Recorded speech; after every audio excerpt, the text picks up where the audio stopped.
Hello guys, ഒരു lead college യാത്രയായാലോ? രാവിലെ നേരത്തെ കാലത്തൊക്കെ എനിക്ക് കുളിച്ച് ബസ്സും കയറി നെമ്മാറ സ്റ്റാൻഡിൽ പോയി. എൻ്റെ ടീം അവിടെ വെയിറ്റിംഗ് ആയിരുന്നു. പിന്നെ അവരും കൊണ്ട് ഞാൻ ബസ് കയറി പാലക്കാട് സ്റ്റേഡിയം ബസ് സ്റ്റാൻഡിലേക്ക് നല്ല പാട്ടൊക്കെ കേട്ട് സ്റ്റേഡിയം ബസ് സ്റ്റാൻഡിലേക്ക് വന്നു. പിന്നെ അവിടെ നിന്ന് പിന്നെ ഒരു ബസ് കയറി ഒരേക്കോട് റെയിൽവേ സ്റ്റേഷനിൽ പോയി. അവിടെ നോക്കിക്കഴിഞ്ഞാൽ പിന്നെ കുറേ ടീം ഞങ്ങളെ മാതിരി വെയിറ്റിംഗ് ആയിരുന്നു. ഞങ്ങൾ കുറച്ച് വെയിറ്റ് ചെയ്യുമ്പോഴേക്കും ലീഡ് കോളേജിൽ നിന്ന് ബസ്സും വന്നു. പിന്നെ ബസ്സും കയറി ലീഡ് കോളേജിൽ പോയി. ഒരു അടിപൊളി കോളേജ്. രജിസ്ട്രേഷനൊക്കെ കഴിഞ്ഞ് ID കാർഡും മേടിച്ച് പിന്നെ പരിപാടി നടക്കുന്ന സ്ഥലത്തിലേക്കും പോയി. നല്ല സ്ഥലം, കുറേ ടീമുകളുണ്ടായിരുന്നു കളിക്കാനായിട്ട്. കുറച്ച് കഴിയുമ്പോഴേക്കും തോമസ് സാറ് പരിപാടി തുടങ്ങി. പിന്നെ ഇന്നോഗ്രേഷനായിട്ട് അത്ര ആൾക്കാരൊന്നും ആരും ഉണ്ടായിരുന്നില്ല. പിന്നെ ഗെയിംസും തുടങ്ങി.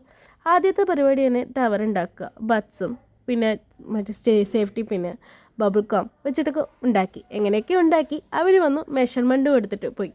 പിന്നെ ഫുഡൊക്കെ കഴിച്ചിട്ട് റൂമിലേക്ക് പോയി. എന്നാൽ പിന്നെ പാർട്ട് 2 കാണാം. ടാറ്റ ബൈ.